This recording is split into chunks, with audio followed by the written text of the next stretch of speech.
President-elect had his first press conference after the elections, and he, for the first time, admitted that the Russians had been behind the recent election hacks. What do you think his response might be? Well, I was very pleased to hear him acknowledge that the Russians were primarily behind the serious attacks on the election. He did point out correctly there are other nations who have engaged in the same kind of activities, but I'm glad that he admitted or stated that the Russians had been responsible for the attacks concerning the election, because there's no doubt about it. Yes, but at the same time he says that the fact that Putin likes him is an asset and not a liability, and under Trump's leadership in the United States, Putin will treat this country much better and won't opt for another time for hacks. What do you think of this? Well, I believe that Vladimir Putin is a murderer and a thug, and he's a product of the KGB, and he will take whatever advantage that he can. I have now seen three presidents, President Bush, President Clinton, and President Obama, who all believed that they could have a new relationship with Vladimir Putin. They praised him.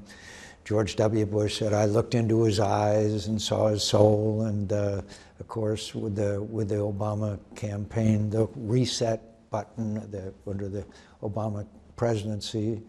And what we have to understand is what Vladimir Putin is. And so we have to go back to the days of Ronald Reagan.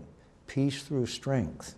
The only thing that Vladimir Putin understands is strength. That for aggression, the price is higher than what he might gain from it. And we have watched him dismantle the Ukraine, take Crimea, now use his airplanes to drop precision weapons on hospitals in Aleppo, military buildup in Kaliningrad. The list goes on. And he's doing that with a country that's very weak economically. And so we need to have a return to peace through strength. Yes, we'll be glad to talk to Vladimir Putin, but only from a position of strength. Does Mr. Trump understand this? I don't know.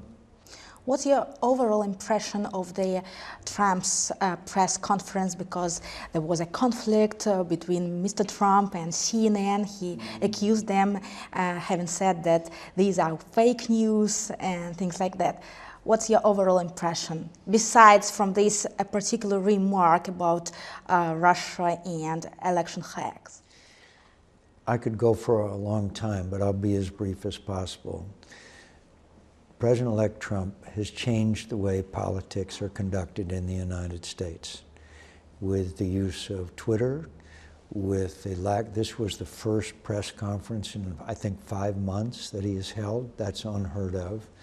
And he is able to energize his base of support. At the same time, his approval ratings are lower than any president in modern times as he assumes the office of the presidency. So we are seeing a very unusual time in American politics and a very polarized America. And I would like to see him reach out to all Americans, whether they supported him or whether they opposed him. And he's successful. So for me to criticize what he's done, obviously he's succeeded. And in politics, the ultimate result is what counts.